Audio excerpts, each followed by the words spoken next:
लब्बैक अल्लाहुम्मा लब्बैक लब्बैक ला शरीक लक लब्बैक इन्नल हम्द वन्निअमत लक वल। बिस्मिल्लाहिर्रहमानिर्रहीम। आज हम बात करेंगे हज की अक़साम के बारे में। तो ये याद रखना चाहिए कि हज की 3 किस्में हैं। एक है हज किरान, दूसरा है हज तमत्तो, तीसरा है हज इफ़राद। इन तीनों किस्मों के बारे में थोड़ा थोड़ा जान लेते हैं। हज किरान ये सबसे अफजल हज है। किरान करने वाला कारिन कहलाता है।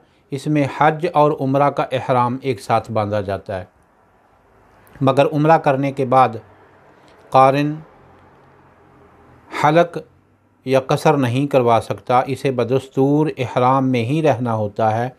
तो फिर 10वीं, 11वीं या 12वीं को कुर्बानी करने के बाद हलक या कसर करवा कर एहराम खोल सकता है।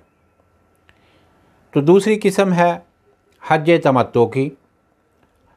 हज तमत्तो ये हज करने वाला मुतमत्ते कहलाता है।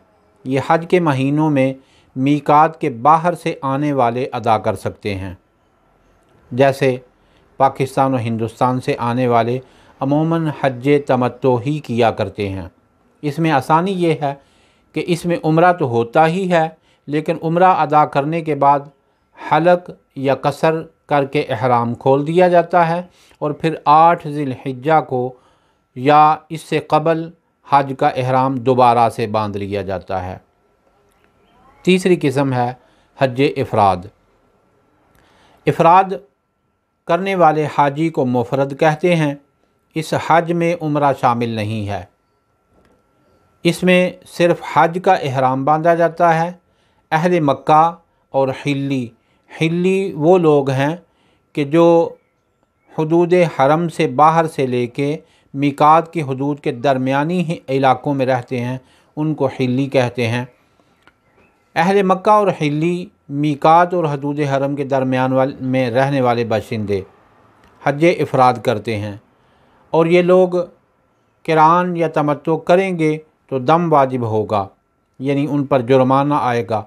और आफाकी चाहे तो हज इफ़राद कर सकता है। आफाकी की तफसील इससे पहली वीडियो में हम बयान कर चुके हैं। ये थी इन 3 हज्जों की कुछ मुख्तसर तफसील।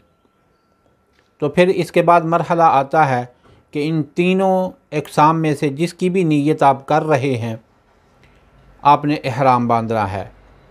हज हो या उम्रा हो, दोनों का एहराम बांधने का तरीका बहरहाल एक ही है। हाँ, नीयत और उसके अल्फाज में थोड़ा सा फ़र्क है। एहराम बांधने का तरीका क्या है, ये भी समाअत कर लीजिए। एहराम बांधने से पहले सबसे पहले नाहन तराशे, बगल और ज़ेर नाफ बालों को साफ़ करे, अच्छी तरह से मिसवाक करे, बेहतरीन तरीके से वज़ू करे, खूब अच्छी तरह से गुस्ल करे, जिस्म और एहराम की चादरों पर खुशबू लगाए। लेकिन ये याद रहे कि ऐसी खुशबू मत लगाएं कि जिसकी तय चादरों पर जम जाए या जिस्म पर जम जाए, बल्कि कोई महलूल टाइप की खुशबू जो है वो अमूमी तौर पर लगानी चाहिए। तो आप एहराम की 2 चादरें बांधेंगे मर्द के लिए। ये मर्द के लिए हुक्म है कि 2 चादरें लेगा, एक तहमद के तौर पर इस्तेमाल करेगा और एक कमीज़ की जगह पर दूसरी चादर का इस्तेमाल करेगा। जो तहमद है उसके ऊपर अगर चाहे तो पासपोर्ट या रकम रखने के लिए एक बेल्ट बांध सकता है। उसमें एक तो महफूज हो जाएगा, यानी तहमद गिरने से भी महफूज हो जाएगा, और दूसरा अपनी ज़रूरत की अशिया की हिफाजत भी हो सकेगी। तो जो ख़वातीन का एहराम है वो हस्बे मामूल वही सिले हुए कपड़े पहनेगी। दस्ताने चाहे तो पहन सकती है, पाँव में मोज़े भी चाहे तो पहन सकती है, सर भी ढाँप कर रखेगी, मगर चेहरा जो है वो खुला छोड़ा जाएगा।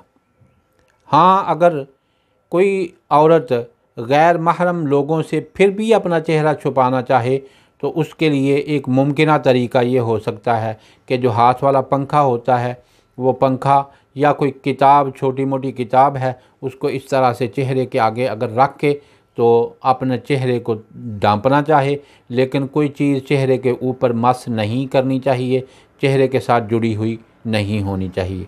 जब आपने इस तरह से तैयारी कर ली तो फिर आप अगर मकरूह वक्त ना हो तो 2 रकत नवाफिल जो है वो अदा करेंगे। बनियत एहराम 2 नवाफिल जो हैं वो पढ़े जाएंगे।